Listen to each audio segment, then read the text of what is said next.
একটা মহিলাকে আরশের উপর থেকে আল্লাহ সালাম জানিয়েছেন, ওই মহিলাটাই আমার নানি খাদিজা।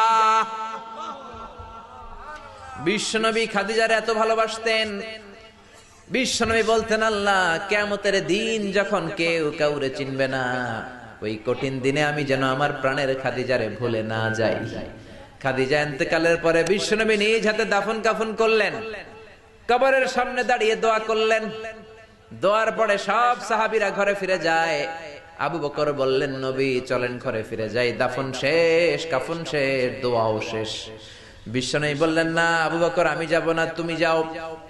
আমি কবরের সামনে দাঁড়িয়ে থাকবো, যেই মহিলাটাকে এই কবরের মধ্যে আমি শোয়ালাম রে আবু বকর, এই মহিলাটা সাধারণ কোন মহিলা নয়, আমার বিপদের দিনের সঙ্গিনী খাদিজা।